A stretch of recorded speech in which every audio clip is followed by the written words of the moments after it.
และนี่เป็นรูปภาพและวิดีโอก่อนที่หนูนุ้ยจะคว้าชิงแชมป์รางวัล Singing Contest จากเมืองนาไซทองมาให้ทุกคนได้เบิ่งเดี๋ยวไปเบิ่งกันเลยหนูนุ้ยจะไปประกวดห้องเพลงอีกแล้วอยู่นาไซทองเนาะสำหรับไผ่ที่อยู่นาไซทองเห็นกันอย่าลืมทักทายกันเด้ออย่าลืมเชียร์กันแน่สวัสดีทุกคนหนูนุ้ยเองเด้อมื้อนี้รู้สึกดีใจหลายเนาะที่ได้กลับมาถ่ายวิดีโออีกเทื่อนึงมื้อนี้ก็ใส่แว่นตาเนาะเพื่ออำพรางความหน้าสดเนาะโอเคเนาะมื้อนี้หนูนุ้ยจะมาแต่งหน้าเนาะมื้อนี้ใส่ชุดไหมให้เดาว่าหนูนุ้ยสิไปใส่ โอเคเนาะบ่ต้องเดาก็ได้เนาะบ่ต้องเดาก็ฮู้แล้วเนาะหน้าปกของคลิปเนาะโอเคเนาะเดี๋ยวขั้นตอนแรกเราจะมาลงครีมบำรุงซึ่งครีมบำรุงที่หนูนุ้ยใช้คือโอ้โหครีมเนาะเพราะว่าตัวนี้มันสวยในเรื่องสิวสวยในเรื่องความชุ่มชื้นแล้วก็สำหรับผู้ใดที่มีสิวเนาะตะกี้มีสิวหลายกว่านี้พอมาใช้ครีมตัวนี้ก็สิวมันก็ลดเลือนลงเนาะแล้วก็ห้อยดำก็จางลงไอ้พวกที่เป็นสิวพดๆเป็นเม็ดเล็กๆน้อยๆถึงใบหน้าแบบเฮ็ดให้ใบหน้าบ่เรียบเนียนคือทาตัวนี้เช้าแลงก่อนแต่งหน้าแล้วก็ก่อนนอนเนาะคือจะเฮ็ดให้ผิวโคตรนุ่มชุ่มชื้นเลย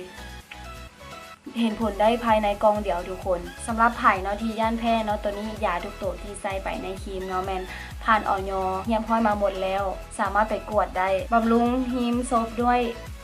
ลาเน็กตัวนี้เลยตัวนี้หอมรู้สึกว่ามากเนาะโดยส่วนตัวแล้วก็เฮ็ดให้ปากนุ่มชุ่มชื้นห้องพื้นมื้อนี้จะใช้เป็น CC ครีมเป็นคุชชั่นซองตัวนี้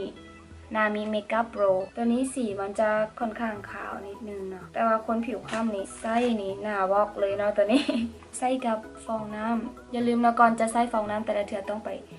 ซุปน้ำให้มันมาดๆก่อนเพราะว่าเวลาเฮาเกลี่ยไปถึงใบหน้ามันจะเห็นให้เนียนดี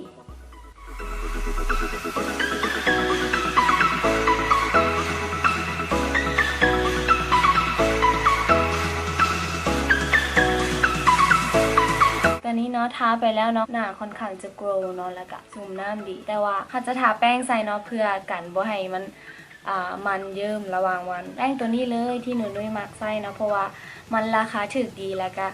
มันคุมความมัน Porn Magic BB Powder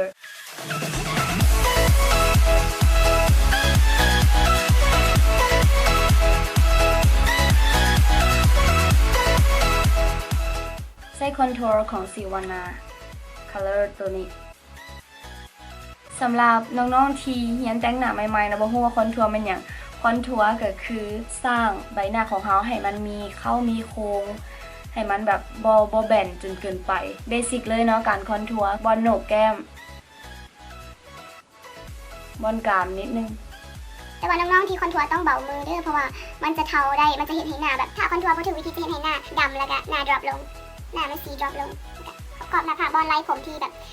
แป้งของเขามันบ่เข้าเอากับคอนทัวร์เศษของแป้งของอะไรมันก็จะออกไปรู้สึกว่าฮ้อนเดี๋ยวเปิดแอร์ก่อนโอเคนะก็เห็นบ่ก็จะเห็นกรอบหน้ามาละคือหนูนุ้ยมากเนาะแบรนด์ใดที่ผลิตซอแต้มคิ้วออกมาแล้วมันมีแป้งแบบนี้มันสะดวกต่อการใช้นะทุกคนแบบมันบ่ต้องแบบไปซื้อแยกมาตัวนี้จะเป็นซอแต้มคิ้วของ Maresca เนาะเป็น my favorite เลย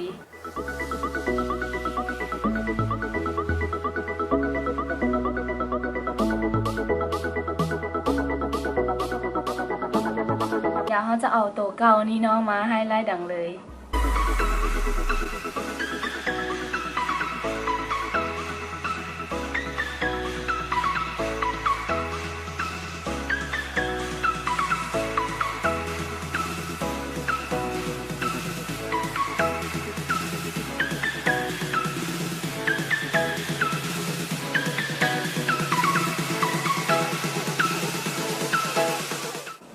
โอเคทุกคนตาเขาก็จะแบบซอฟๆประมาณนี้เลยเนาะเลยบอกเลยว่าสีนี้เนาะงามเป็นสีที่แบบงามแล้วก็เข้ากับสีเสื้อดีเนาะแป้งปัดของยูนิคอร์นตัวนี้เนาะซื้อยูมินิโซสีแก้มเมอร์นี่เนาะจะใช้เป็นของ Intuit คือเก่าเพราะว่าบ่มีเงินซื้อตัวอื่นตัวนี้เป็นสีบัวแบบ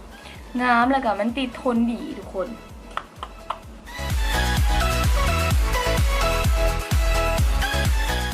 โอเคต่อไปเรามาทาลิปสติกเนาะบอกเลยว่าลิปสติกตัวนี้ หนูนุ้ยคือแบบไอเลิฟแฮงเพราะว่านางเป็นลิปสติกที่เป็นสีบัวแบบนี้แต่ว่ามันกลบสีปากได้แบบโคตรดีเลยทุกคนทาสีนี้แล้วก็ทาสีทางในปากสีแบบเข้มขึ้นนิดนึงเนาะตัวนี้เดี๋ยวจะทาให้เบิงกลบสีปากได้แบบมิดชิดเลยจะแตะแบบนี้เนาะสังเกตเบิ่งว่าปากหนูนี่จะเป็นสีค้ำๆแบบนี้แล้วก็แตะไป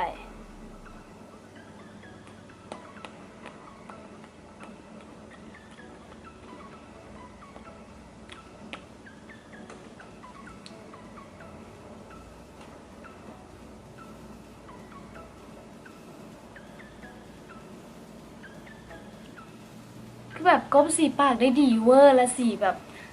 ลุคคุณหนูขนาดเลยบอกเลยว่า I love แฮงคือแบบใส่มาจนแบบซื้อสติกเกอร์อย่างมันจนออกหมดแล้วเนาะต่อไปจะใส่ลิปสติก Baby Bright ตัวนี้เนาะไปเจออยู่มินิบิ๊กซีเนาะหรือว่า Employ ตัวนี้กับสีดีสีแน่นแดงแต่กับโบแดงโดดแล้วก็มันจะติดบัวน้อยนึงสามารถทาแก้มก็ได้ทาปากก็ได้ตัวนี้เบอร์10เด้อทุกคนคือแบบทาแล้วแบบสดใสขนาดเลย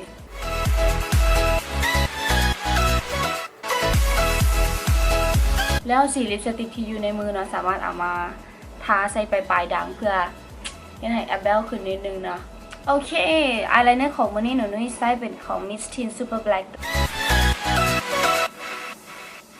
ทุกคนหนูนุ้ยก็ไปกรีดอายไลเนอร์มาแล้วกะโอเคมาเดี๋ยวจะมาสอนเฮดดอลลี่อายเพื่อเห็นให้ตาของเรามันเบิ่งขึ้นใหญ่ขึ้นเพราะว่าหนูนี่เป็นคนตาน้อยอยู่แล้วใส่ซอสแต้มคิ้วของมาริสกาเนาะเพราะว่ามันหัวมันน้อยแล้วก็กรีดมา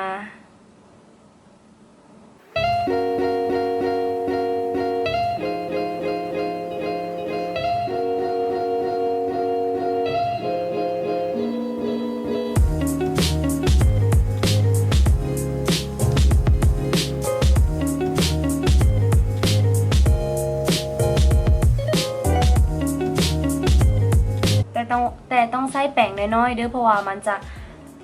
ซอกซ้อนเข้าไปในบอลโพรงตาจะเห็นให้แบบมันคือตาดอลลี่อายของแท้เนาะ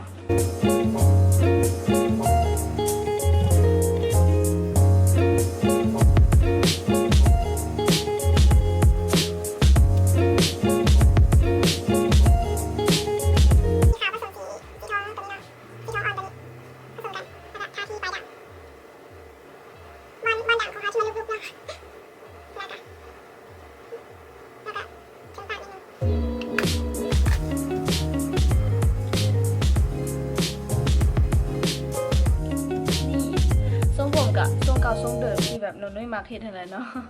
ทรงผมทรงนี้เนาะแบบเฮ็ดโคตรง่ายเลยคือมีแต่จิเจียมห้องคือมีแต่ร้อนปลายแล้วก็ร้อนปลายน้อยนึงแล้วก็เอากิ๊บดำหนีบบอลนี้ขึ้นเนาะก็จะเป็นประมาณนี้คือแบบมันเฮ็ดง่ายแล้วก็แบบสบายน่าฮัก ลูกแต่งหน้าในมื้อนี้ก็จะประมาณนี้